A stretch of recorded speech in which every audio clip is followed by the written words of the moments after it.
नमस्कार, अमरावती खबर के news bulletin में आपका स्वागत है। आइए पेश करते हैं आज के प्रमुख समाचार।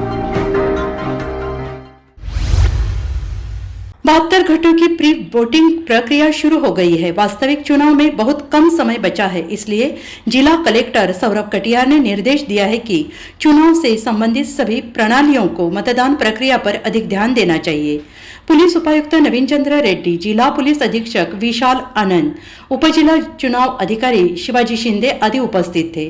कटियार के मुताबिक आज शाम 6 बजे से सार्वजनिक प्रचार बंद कर दिया जाएगा, इसलिए सभी स्थानों से बोर्डिंग हटाने की कार्रवाई की जाए। साथ ही हालांकि इसके बाद प्रत्यक्ष अभियान बंद हो जाएगा, लेकिन अन्य तरीके से अभियान जारी रहेगा, इसलिए मोबाइल और स्थिर टीमों को अधिक ध्यान देने की जरूरत है।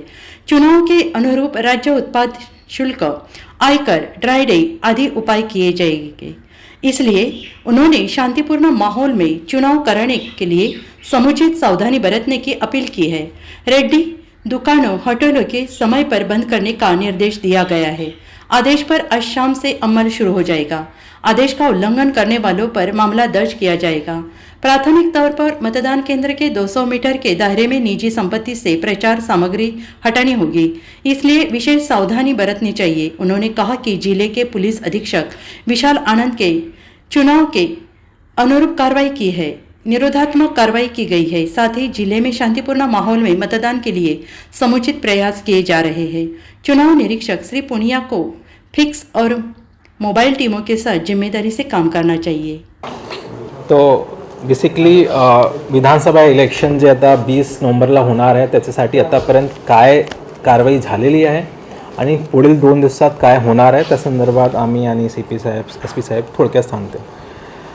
तो आतापर्यंत बऱ्याच ॲक्टिव्हिटीज झाली आहे, त्यापैकी जे होम वोटिंग झाली होती त्याच्यात आपले जिल्हा जवळपास 2818 फॉर्म आले होते आणि त्यापैकी ऑलमोस्ट 94% लोकांनी वोटिंग केली आहे। ते खूप चांगला प्रमाण आहे, खूप चांगला टक्केवारी आहे पूर्ण महाराष्ट्रभरात। तसंच पोस्टल बॅलेट ची वोटिंगसुद्धा सेकंड ट्रेनिंग दरम्यान करण्यात आली होती, जे आपला स्टाफ आहे, ट्रेनिंगचा स्टाफ आहे इलेक्शनसाठी जे लागतात। आणि आपला जे ट्रेनिंग इलेक्शनसाठी जे स्टाफ लागतो आणि सगळा पकडून सिव्हिल आणि पोलीससाठी सगळा पकडून तो जवळपास 12,790 लोक ड्युटीवर राहणार आहे।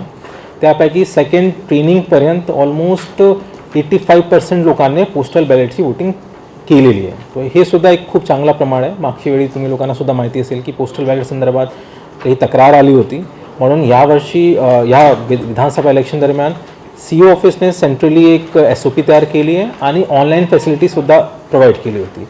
त्या ऑनलाईन फॅसिलिटीमुळे यावेळी पोस्टल बॅलेटची जी प्रक्रिया आहे ती खूप स्ट्रीमलाईन झाली आहे, म्हणून 85% लोकांनी ऑलरेडी वोटिंग केलेली आहे पोस्टल बॅलेटच्याद्वारे। आणि बाकी काही लोकांचे जे पोस्टल बॅलेट प्राप्त झाले नव्हते त्यांचे आता परवा प्राप्त झालेले आहे। 16 तारखेला औरंगाबादला सेंट्रल एक्सचेंज होता, तो त्यांचे बॅलेट आता प्राप्त झाले आहे। त्यांची वोटिंग आता उद्या डिस्पॅचच्या दरम्यान त्यांची करून घेणार आहे आपण। एक खूप चांगला प्रमाण आहे दोन्हीच्या, होम वोटिंगचा सुद्धा आणि पोस्टल बॅलेटचा सुद्धा। तिसरा विषय आहे इलेक्टोरल रोल संदर्भात। तो इलेक्टोरल रोल संदर्भात तुम्ही ह्या विषय संदर्भात MCCचे पूर्वी खूप काम झाला, विशेष करून लोकसभानंतर खूपच काम झाला होता। प्रत्येक वेळी आपण प्रेस कॉन्फरन्स घेतली, मीटिंग घेतली जे पॉलिटिकल पार्टीजची आहे, आणि जिथे जिथे डिलिशन झाले होते किंवा नवीन ॲड करायचे होते ते सगळे ॲक्टिव्हिटीजसुद्धा आपले RO मार्फत झाली होती। म्हणून त्याचा रिझल्ट आहे की ह्या दरम्यान MCC दरम्यान एवढी मीटिंगा घेतली गेली आहे पॉलिटिकल पार्टीजचे सुद्धा आणि कॅन्डिडेट्सचे सुद्धा, लेकिन इलेक्टोरल रोल संदर्भात, मतदार यादी संदर्भात कुठली प्रकारची तक्रार आतापर्यंत प्राप्त नाही झाली कोणतेही ROकडे किंवा आमच्याकडे। तो म्हणजे ह्याचा अर्थ हेच आहे की ज्यांचे नाव इन्क्लूड करायचे होते सर्वांचे नाव आहे मतदार यादीमध्ये, आणि या संदर्भात पॉलिटिकल पार्टी किंवा कॅन्डिडेट मार्फत कुठली तक्रार यावेळी प्राप्त नाही झाली। तो एक खूप महत्त्वपूर्ण बाब आहे की मतदार यादी आपली व्यवस्थित आहे। तसंच वोटर स्लिप डिस्ट्रीब्युशन संदर्भात खूप यावेळी फोकस करण्यात आला होता, जेणेकरून प्रत्येक मतदाराला स्लिप मिळाली पाहिजे, त्याला कळला पाहिजे की त्याचा पोलिंग बूथ कुठे आहे, यादीमध्ये नाव कुठे आहे। तो ह्या विषयावर सुद्धा खूप काम झालेलं आहे। ग्रामीण भागात सुद्धा वाटप झाली आहे, शहरी भागात सुद्धा वाटप झाली आहे। मनपा ने आणि जिल्हा परिषदने एक हेल्पलाईन नंबरसुद्धा दिला होता की ज्यांच्याकडे नाही आले आहे वोटर स्लिप त्यांनी फोन करावे आणि त्या ठिकाणी सुद्धा BLOला पाठवला गेला आहे. तो बऱ्यापैकी आपल्या जिल्ह्यात वोटर स्लिप डिस्ट्रीब्युशनचं काम कंप्लीट झालं आहे. शहरी भागात काही ठिकाणी नाही मिळाली होती लेकिन तिथे सुद्धा BLO आजसुद्धा जात आहे आणि वोटर स्लिप डिस्ट्रीब्यूट करत आहे. या व्यतिरिक्त चौथा जो विषय होता AMF संदर्भात. आता आपला पूर्ण फोकस ह्या विषयावर आहे की मतदार येणार आहे 20 तारखेला वोटिंग करायला. जेव्हा तो येत आहे तेव्हा त्याला कुठल्याही प्रकारची अडचण नाही आली पाहिजे. जे सोयीसुविधा प्रोव्हाइड केली जाते पोलिंग बूथवर ते आपण सर्व करत आहे, त्याची दक्षता घेतली गेली आहे.